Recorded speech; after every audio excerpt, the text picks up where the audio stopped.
여러분 안녕하십니까? 포항 MBC 뉴스입니다. 포스코 포항제철소에서 며칠 새 대형 화재가 발생하고 쇳물이 쏟아지는 등 사고가 잇따르고 있습니다. 하지만 포스코는 사고가 나도 인근 주민들에게 제대로 알리지도 않고 포항 시민들에게 사과조차 하지 않고 있습니다. 박성아 기자가 취재했습니다. 지난 13일 포스코 포항제철소 스테인리스 금속 제조 공장에서 발생한 대형 화재. 당시 인근 마을에서 찍은 영상입니다. 마을 위로 검은 연기가 가득합니다. 햇빛이 거의 아예 안 보일 정도로 이게 청림동 주변에 먹구름이. 이 화재가 발생하고 사흘 뒤 이번에는 제강 공장에서 1,500도 고온의 쇳물이 바닥으로 쏟아지는 사고가 또 발생했습니다. 이곳 청림동 마을은 작은 냉천을 사이에 두고 바로 옆에 포스코 포항제철소가 위치하고 있습니다. 잇따른 사고에 인근 주민들의 불안감은 커져만 갑니다.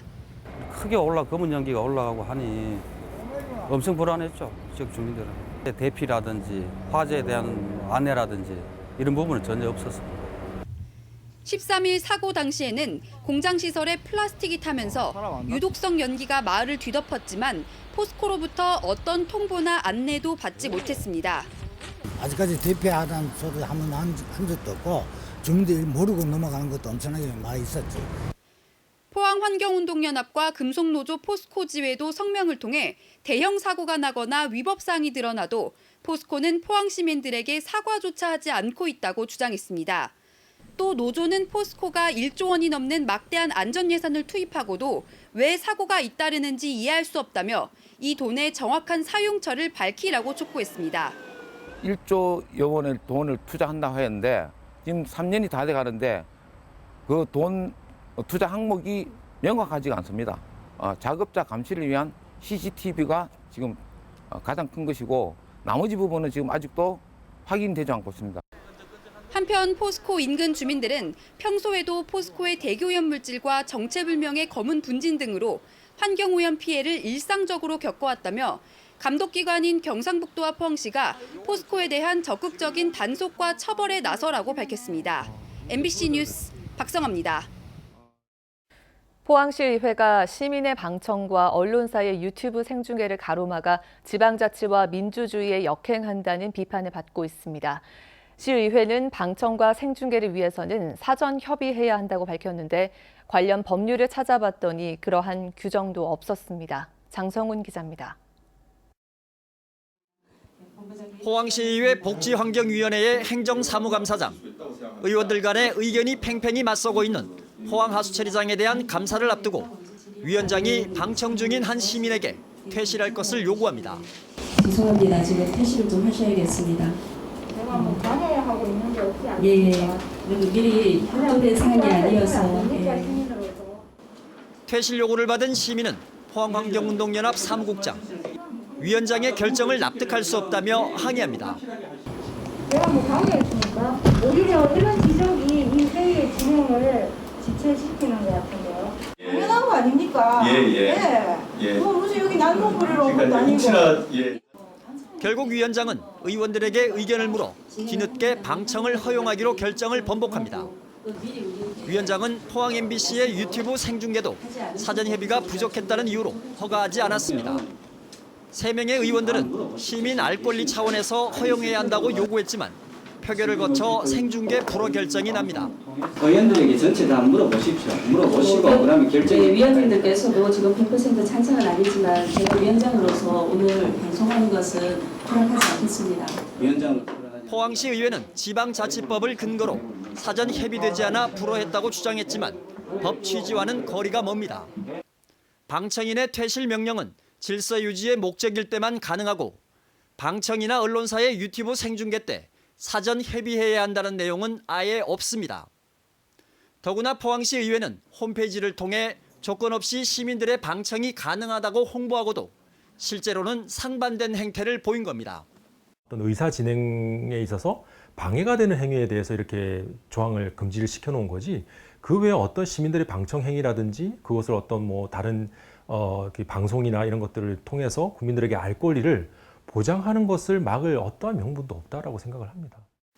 특히 방송사의 유튜브 생중계를 불허한 건 국민 눈높이를 맞추지 못하는 시대 역행적인 행태라는 지적이 나옵니다. 유튜브 채널을 만들고 적극적으로 자신들의 의정 활동이나 이런 것들을 공개함으로써 시민들을 이제 초대하는 그러한 것들을 지금 이제 운영하고 있는데 지금 포항시 의회 같은 경우는 이제 역으로 가는 거죠. 포항문화방송은 논란이 되고 있는 포항 하수처리장 문제와 관련해 포항시 의원들의 의정 활동을 시민들에게 적극 알리기 위해 유튜브 생중계 방송을 추진했지만 이를 막는 시의회의 행태를 도저히 이해할 수 없습니다. MBC 뉴스 장성훈입니다. 포항시의회 행정사무감사에서는 음식물 쓰레기 처리시설 선정과 적환장 설치 등에 대해 집중 거론됐습니다. 포항 호동 쓰레기 매립장 시설의 사용 기한이 이달 말 종료됨에 따라 음식물 쓰레기 대란이 우려되고 있습니다. 박상환 기자가 보도합니다. 포항시의회 행정사무감사에서 음식물 쓰레기 처리시설 선정과 적환장 설치 등에 대해 집중 거론됐습니다. 특히 외지 업체를 선정한 것에 대한 고용 불안 문제가 제기됐습니다. 2순위 선정한 업체가 이 대란이 일어나지 않으면 하나님의 일종의 이제 위탁 처리에 계획된 이행 계획들을 성실하게 계획대로 갖춰주지 않으면 고용의 문제나 그 적환장의 문제나 특히 이야기하는데 6월 30일이 지나면은 모든 부분에 역할에 있어서 불편하고 피해를 보는 우리 주민들입니다. 그래서 저 부분에서 처리 부분에 뭐 적환장이든 뭐 그다음에 아니면은 뭐 차량 이제 고용 문제든지 이거는 저희들이 직접 적극 나설 계획입니다. 다량 배출 사업장에서 발생한 음식물 쓰레기 처리 방안과 장거리 운반으로 인한 비용 추가 등의 문제점도 거론됐습니다. 다량 사업장 같은 경우는 일일 몇 톤 나오십니까? 한 50톤 정도. 그럼 그 다량 사업장 처리는 어떻게 할 것입니까? 여러 가지 그 불안정한 요인들이 많이 발생합니다. 도로를 이용해야 되고 또 여름철, 겨울철 같은 때 여러 가지 태풍이라든가 그런 환경적 요인도 있고 해서 1년 20억 정도 추가가 되는 거죠. 기존의 처리 비용에서. 무엇보다 음식물 쓰레기를 외지로 이송하기 전 한 곳에 모아야 하는데 이 적환장 시설을 철강공단 안에 새롭게 설치하는 문제도 도마에 올랐습니다. 현재 기준에는 그 계획이나 용도에 이제 부합하지 않고 있는데 이 문제를 어떻게 풀어갈 계획인지. 이번에 다시 적환장이 거기다 설치된다 그러면 또 다시 그런 민원이 악취 발생한다, 민원이 발생할 수 없고 그에 따르는 또 혼란이 생길 수가 있는데 될 수 있는 방법 저희들 이제 공식적으로 포항시와 계약이 된다면은 그때부터 저희들이 적극적으로 풀어나갈 그렇게. 포항 호동 쓰레기 매립장 시설의 사용 기한이 이달 말 종료될 예정인데 외지 이송을 위한 적환장 설치가 지연될 경우 음식물 쓰레기 대란이 우려되고 있습니다. MBC 뉴스 박상환입니다. 울진 지역 골재 과다 채취 및 부실 복구 의혹과 관련해 울진 사회정책연구소가 울진 군수 등 공무원 4명을 직무유기 혐의로 경찰에 고발했습니다. 울진 사회정책연구소는 고발장에서 울진군은 제기된 의혹에 대해 실태 조사를 하고 관련 업체를 고발해야 하지만 한 달이 지나도록 별다른 조치 없이 복구에만 급급하고 있다고 지적했습니다. 또 골재 과다 채취를 통한 부당 이득금을 전액 환수하고 골재 허가와 채취, 복구를 엄정하고 투명하게 관리할 것을 촉구했습니다. 문화재 발굴 조사에 대학생들이 참여해 강의실에서 배운 이론을 현장에 활용하게 됩니다.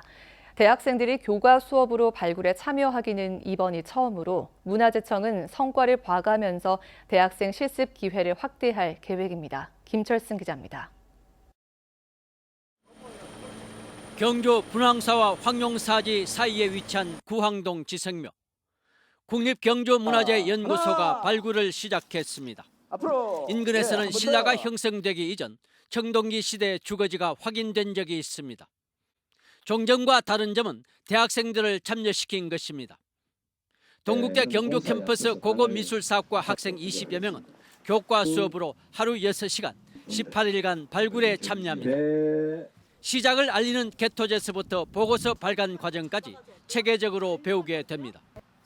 책과 현장은 좀 거리감이 있는데 이번 기회를 통해 현장에서 체계적으로 실습을 할 수 있어서 좋은 기회인 것 같습니다. 대학생 발굴 실습은 대학 박물관을 중심으로 1990년대 중반까지는 이루어지다 그 후 민간 발굴 기관이 크게 늘어나면서 사실상 끊겼습니다. 고고 학계는 그동안 학생들의 체계적인 현장 실습 기회를 희망해 왔습니다. 학생들의 실습 교육을 내실화 함으로 해서 우리나라의 매장 문화재의 보호 내지는 매장 문화의 정책 전반에 획기적인 어떤 계기를 가지고 문화재청은 이번을 시작으로 7개 권역별 문화재 연구소를 통해 대학생 실습 기회를 확대할 계획입니다. 각 대학에 발굴 전공하는 학생들과 저 연구소가 함께 협력해서 공부를 열심히 현장에서 할 수 있도록 그렇게 지원하겠습니다. 협업을 통한 새로운 교육 시스템이 문화재 전문 인력 양성이라는 목표에 한 발짝 다가가게 됐습니다. MBC 뉴스 김철승입니다. 대구 경북 통합 신공항 이전지 선정을 놓고 경북 의성군과 군위군이 갈등을 빚고 있는데요. 그런 만큼 선정의 열쇠는 군위군과 의성군의 합의에 달려 있다고 해도 과언이 아닙니다. 국방부, 대구시, 경상북도가 오늘 양쪽을 설득하기 위한 합의문을 만들 예정인데 어떤 결과를 가져올지 주목됩니다. 이상원 기자입니다. 대구시, 경상북도 국방부의 통합신공항 업무 관련 실무진들이 오늘 대구시청에서 만납니다. 다음 달 3일 국방부가 여는 대구 경북 통합신공항 이전터 선정위원회를 앞두고 군위군과 의성군이 합의할 수 있는 각서를 미리 만들기 위해서입니다. 합의문에는 통합신공항이 공동후보지에 건설될 경우 군위군의 민간공항터미널, 진입로, 항공클러스터를 비롯한 포괄적 지원을 해주는 내용이 담길 것으로 보입니다. 비공식적으로만 논의가 되었기 때문에 구체화하고 문서화해야 협상이 진행될 것으로 보고 그렇게 준비를 하고 있습니다. 6월 26일 날 실무위원회가 있기 때문에 그 전에 어느 정도 합의문을 만들어서 조율을 해보고 7월 3일 날 선정위원회 때 결정을 하는 걸로. 하지만 의성군이 통큰 양보를 해줄지 설사 양보를 한다고 해도 단독 후보지를 고수하고 있는 군위군이 받아들일지 모든 것이 불투명합니다. 한쪽이라도 거부하면 최종 이전지 선정은 물거품이 될 수 있습니다. 최종 이전지 선정이 무산될 경우 새로운 후보지를 다시 선정할 수 있다는 목소리까지 나오고 있는 상황입니다. 4년을 끌어온 대구 경북 통합 신공항 사업이 무산되느냐 마느냐의 갈림길에 서 있습니다. 군위군, 의성군 두 지자체에 합의를 이끌어낼 수 있는 카드가 나올 수 있을지 기대와 우려가 엇갈리고 있습니다. MBC 뉴스 이상원입니다. 지난 2월 대구에서 코로나19 첫 확진 환자가 나온 뒤 신천지 대구교회를 중심으로 빠른 속도로 집단 감염이 일어났습니다. 당시 대구시가 방역을 위해 신천지 대구교회로부터 교인 명단을 제출받았는데 고의로 일부를 뺀 누더기 명단이었던 것으로 드러났습니다. 경찰이 여기에 관여한 신천지 대구교회 관리자 2명을 구속했습니다. 양관희 기자의 보도입니다. 대구에서 첫 확진 환자가 나온 것은 지난 2월 18일. 그 뒤 신천지 대구교회를 중심으로 확진 환자가 빠른 속도로 퍼졌습니다. 2월 20일 방역을 위해 대구시는 신천지에 교인 명단을 제출하라고 요구합니다. 당시 제출한 명단에는 만여 명의 이름이 올라 있었습니다. 경찰이 일일이 압수물 분석을 해보니 누더기 명단이었습니다. 교인인데도 명단에 빠진 인원이 100여 명에 달했습니다. 당시 신천지 대구교회 교인에 대한 코로나19 전수조사가 이뤄지고 있었는데 방역에 허점이 생긴 셈입니다. 명단에서 빠진 100여 명은 직장이나 가정에 알려지면 안 된다는 이유 등으로 제출 전에 미리 삭제를 요청한 것으로 드러났습니다. 교인 명단을 삭제한 혐의로 신천지 대구교회 관리자 2명은 그제 구속됐고 이를 도운 4명은 불구속 입건됐습니다. 감염병 예방법을 위반한 혐의를 받는 이들은 2년 이하의 징역 또는 2천만 원 이하의 벌금에 처할 수 있습니다. 대구시는 경찰 조사 결과를 바탕으로 신천지 대구교회에 구상권 청구 등을 할 예정입니다. MBC 뉴스 양관입니다. 먹는 닭을 키우는 육계 농장에서는 출하 때 무게를 재는 데 인력과 비용이 가장 많이 듭니다. 국내 연구진이 무게를 일일이 재지 않고 측정할 수 있는 새 기술을 개발해 농가와 관련 업계에 큰 도움이 될 것으로 보입니다. 김건혁 기자입니다. 고기용 닭을 키우는 육계 농장입니다. 출하를 앞두고 무게를 재는 작업이 한창입니다. 보통 전체 달걀의 3% 정도를 샘플로 측정해 평균 무게로 판매하는데 이 과정에 많은 노동력이 필요합니다. 한 동당 숫자가 거의 2만 수 가까이 됩니다. 정확한 중량을 요구를 하기 때문에 또 인력도 많이 들고. 가공업체가 요구하는 적정 체중을 맞춰야 하는데 오차 범위를 벗어나면 페널티까지 물어야 합니다. 국내 연구진이 이런 어려움을 단번에 해결할 수 있는 신기술을 개발했습니다. 사육장 천장에 달린 카메라에 찍힌 달걀 영상을 컴퓨터에 입력된 크기와 무게 관련 빅데이터와 비교해서 실제 무게를 예측하는 기술입니다. 1.6kg짜리 달걀 오차 범위가 20g 정도에 불과할 만큼 정확도가 높습니다. 일일이 잴 필요가 없어가지고 노동력이 절감된다는 점, 그리고 정확한 출하 체중 정보를 통해서 육계 계열업체 같은 경우는 계획적이고 그리고 안정적인 생산 유통을 이제 할 수 있다는 점에서 효과가 있을 것으로. 국내에 유통되는 육계는 연간 1억 마리 정도. 이 기술이 적용되면 연간 96억 원의 경제적 효과가 예상됩니다. 농촌진흥청은 올 하반기부터 이 기술을 본격 보급할 계획입니다. MBC 뉴스 김건엽입니다. 경주시는 다음 달부터 일몰제 적용을 받은 도시공원 등 72곳의 장기 미집행 시설에 대해 전반적인 재검토에 들어갔습니다. 이 중 간포 오류공원과 양남 수렴공원 등 보전이 필요한 시설에 대해서는 토지를 매입해 재정비에 들어가고 유림로 등 일부 완충 녹지는 도시계획시설에서 해제할 예정입니다. 한편 경주시는 한국토지주택공사와 함께 황성공원 내 사유지 10만여 제곱미터에 대한 보상을 거쳐 공원 정비 사업을 추진하고 있습니다. 이상으로 포항 MBC 뉴스를 마칩니다. 여러분 고맙습니다.